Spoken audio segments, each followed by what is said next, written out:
الشیطان الرجیم بسم اللہ الرحمن الرحیم نحمدہ ونصلی علی رسولہ النبی الکریم. صدر محفل، ہمارے یہاں 2 حلقوں کے نامزد امیدوار، میری عزیز بہنوں اور بیٹیوں، میں آپ سب کا شکر گزار ہوں اور یہ انتظام کرنے والی ہماری دونوں نورین صاحبہ کا اور ان کے ساتھی جو خواتین ہیں، بہت مختصر وقت میں یہ اتنا بڑا اجتماع میرے لیے بڑا حوصلہ افزا ہے اور میں اس کے لیے آپ سب کا شکر گزار ہوں. کافی دیر سے اس بات کی خواہش تھی اور ہم کوشش کر رہے تھے کہ مظفر آباد میں خواتین کا ایک بھرپور اجتماع ہو مسلم کانفرنس کے انتظام میں، لیکن کچھ میری مصروفیت کی وجہ سے اور پروگرام آگے پیچھے ہونے کی وجہ سے اس طرح نہ ہو سکا. اور پچھلے دنوں جب میرپور میں ایک بڑا اچھا اجتماع، 2-3 انہوں نے اجتماعات کیے، لیکن یہ آخری انتخابی جو ان کا جلسہ تھا خواتین کا، خاصا بڑا جلسہ تھا اور میرا خیال تھا کہ شاید اب اتنا بڑا جلسہ ہم کہیں نہیں کر سکیں گے. لیکن آپ کے جلسے کو دیکھ کے اب یہ کہنا بڑا مشکل ہے کہ وہ زیادہ بڑا جلسہ تھا. میرا خیال ہے کہ اگر وہ یہ اس سے بڑا نہیں تھا تو اس سے کم بھی بہرحال نہیں ہے. اور یہ اتنے مختصر وقت میں ہوا ہے کہ کل شام میں نے وقت ہی نہیں کہیں مل رہا تھا. آپ دیکھیں کہ یہ میرا آج 7واں جلسہ ہے، آج کے ایک دن میں 7واں جلسہ ہے. اور اس کے بعد ابھی میں ایوب میڈیکل کالج کے لڑکے وہاں سے کوئی لڑکے آ گئے ہیں تو ان کے ساتھ ایک 8ویں نشست اب اس کے بعد ہونی ہے، پتہ نہیں اس میں کتنا وقت لگے گا. تو یہ 1990 تک جو وقت گزرا ہے، میں بالکل اس بات کا اعتراف کرتا ہوں اور سب جگہ میں نے کہا ہے، جہاں جہاں میں گیا ہوں، میرپور میں دورہ کیا ہے، پھر ابھی ضلع مظفر آباد کا دورہ کر رہا ہوں. اس بات کی مجھے بے حد خوشی ہے کہ جو لوگ 1990 میں مسلم کانفرنس کے کارکن خواتین اور حضرات ہمارے ناراض تھے، وہ اس دور میں سب راضی ہوتے گئے. یعنی مجھے سب سے مشکل دیکھتا تھا کہ دراوے میں، نیلم میں کارکن راضی ہوں گے اور ان کی ناراضگی کی وجہ سے 1990 میں ہم وہ سیٹ ہارے ہیں. لیکن اس دفعہ جورے کے مقام پر جب اکٹھے ہوئے ہیں تو تاوبٹ سے لے کر نوسیری تک کوئی کارکن نہیں تھا مسلم کانفرنس کا جو جلسے میں شامل نہ ہوا. سب لوگ جلسے میں شامل تھے اور پھر اسی پیار اور محبت کے ساتھ، اسی یکجہتی کے ساتھ، اسی تعاون کے ساتھ ایک دوسرے کے ساتھ اکٹھے ہوئے ہیں. اور الیکشن جیتنا ہارنا اللہ کے قبضے میں ہے، وہ جو جیسے چاہے گا کرے گا. لیکن میں سمجھتا ہوں کہ ہم الیکشن اس وجہ سے جیتے ہوئے ہیں کہ مسلم کانفرنس کے کارکن اکٹھے ہیں اور یہ اکٹھے ہوں تو ان کو شکست کا خدا کے فضل سے پھر کوئی امکان نہیں رہتا. اسی طرح یہاں مظفر آباد میں خواتین ناراض تھیں اور میں سنتا رہتا تھا کہ کچھ مجھ سے ناراض ہیں، کچھ ہماری حکومت سے ناراض تھیں، کچھ آپس میں ناراض ہیں. تو کوشش کی ہم نے اور پھر نورین حیدر صاحبہ نے بہت کوشش کی. نورین عارف تو چونکہ وہ ناراضگیوں میں ان کو بھی شریک ہونا پڑتا تھا، اس لیے ان کے لیے ذرا مشکل تھا تھوڑا سا. لیکن یہ ہے کہ ان سب نے مل کر جو کوشش کی اس کے نتیجے میں خدا کے فضل و کرم سے آج اتنا بڑا اجتماع ہے. اور یہ خواتین 1000 کے قریب میرا خیال ہے یہاں. ہمیں تو مشکل یہ ہو رہی ہے کہ وہاں جگہ تنگ ہے، کھانے کے لیے سوچ رہے ہیں کہ وہ جگہ کا کیا کریں گے. تو اس لحاظ سے مجھے بڑی دلی مسرت ہے. اور الیکشن تو اللہ کے فضل و کرم سے ہم جیتے ہوئے ہی ہیں، لیکن یہ ہے کہ کارکن راضی ہوں، خوش ہوں تو ہم ہار کے بھی فتح مند ہیں. میں نے پہلے بھی کہا تھا آپ سے کہ اگرچہ حکومت ہمارے پاس نہیں تھی، لیکن آپ کو یاد ہے میری بہنوں اور بیٹیوں کہ میں جب یہ 91 میں نتیجہ نکل آیا،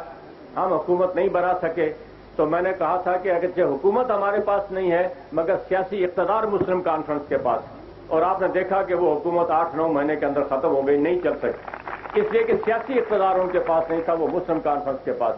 مسلم کانفرنس کو دھاندلی کر کے بددیانتی سے ہرایا تو جا سکتا ہے، لیکن مسلم کانفرنس کو ہرا کے کوئی حکومت آرام سے نہیں چل سکتی، میری بات یاد ہے، چند دنوں سے زیادہ نہیں چل سکتی۔ جب تک ہمارا کردار ٹھیک ہے، جب تک ہمارا نظریہ ٹھیک ہے، جب تک ہمارا عقیدہ ٹھیک ہے، جب تک ہمارے پروگرام صحیح ہیں، اس وقت تک مسلم کانفرنس اللہ کے فضل و کرم سے کامیاب اور کامران رہے گی۔ اب یہ الیکشن جو آ گیا درمیان میں 1991 میں، بہت باتیں ہیں اس انتخاب کے بارے میں جو کہنے والی ہیں، لیکن اب کچھ تو میری اپنی عمر کا تقاضا ہے، میرے لیے چھوٹے بڑے، میں ابھی راستے میں وہاں دراوے میں کارکنوں سے کہہ رہا تھا، بہت باتیں اعتراض کرتے ہیں، تو میں ان سے کہہ رہا تھا کہ اب میں نوعمر ہوتا تو میں بھی تیزی میں جواب دیتا، لیکن اب میری عمر کا تقاضا یہ ہے کہ مجھے کوئی برا بھی کہے تو میں اس کو اچھی بات کہہ سکتا ہوں، میں جواباً برا نہیں کہہ سکتا۔ اور پھر میں پڑھتا پڑھاتا بھی ہوں، تھوڑا بہت کتابیں پڑھتا رہتا ہوں۔ میں کل ہی آپ کو بھی سنانا چاہتا ہوں کہ کل میں پڑھ رہا تھا جو میں نے دراوے میں کارکنوں کو سنائی بات، کہ ایک حدیث شریف ہے جس کے راوی حضرت ابو ہریرہ رضی اللہ تعالیٰ عنہ ہیں اور مرفوع حدیث ہے۔ آپ فرماتے ہیں کہ رسول اللہ صلی اللہ علیہ وسلم نے فرمایا کہ جس کو 3 چیزیں حاصل ہوں گی، اس کو خدا کی رحمت سے اس کا حساب کتاب آسان ہوگا اور وہ خدا کی رحمت سے جنت میں داخل ہوگا۔ تو کسی نے پوچھا کہ یا رسول اللہ وہ کیا 3 باتیں ہیں؟ تو آپ نے فرمایا ایک یہ کہ جو تجھ کو کسی چیز سے محروم کرے تو اس کو دیتا رہے، تو اس کو محروم نہ کرے۔ دوسرا آپ نے فرمایا دیکھیے نبی رحمت کیا بتاتے ہیں ہمیں ان باتوں کا علم ہی نہیں ہے، سچی بات یہ ہے ہم تو آپ روزمرہ زندگی میں اس کو یاد ہی نہیں رکھتے۔ دوسرا فرمایا کہ جو تجھ سے رشتہ توڑے تو رشتہ جوڑے اس کے ساتھ، 2 باتیں۔ اور تیسرا فرمایا کہ جو تجھ پر ظلم کرے تو اس کو معاف کر دے تو اللہ تعالیٰ اپنی رحمت سے جنت میں اس کو داخل کرے۔ تو اب اس لیے ہم لوگ تو اب میری مجبوری یہ ہے کہ میں بے مروتی نہیں کر سکتا، ساری زندگی نہیں کی ہے۔ لوگ گالیاں دیتے ہیں، برا بھلا کہتے ہیں، لیکن پھر جب ان کا کوئی کام پڑتا ہے تو میں اسی محبت سے شوق سے کرتا ہوں جس طرح کے ہمارے کارکن خفا بھی ہوتے رہتے ہیں کہ یہ مخالف گالیاں دے کے آتے ہیں تو ان کے کام کرتا ہے، شاید یہ گالیوں سے ڈرتا ہے۔ میں ڈرتا نہیں ہوں، لیکن یہ ہے کہ میری مجبوری ہے کہ میں بے مروتی نہیں کر سکتا، یہ طبیعت کی مجبوری ہے، اس کا کوئی علاج نہیں۔ تو اس لیے کئی باتوں کا ہم جواب نہیں دیتے، خاموشی اختیار کرتے ہیں۔ بہت باتیں ہمارے خلاف کہی جاتی ہیں۔ حیات خان صاحب نے پچھلے دنوں آپ نے دیکھا کہ مسلم لیگ بنائی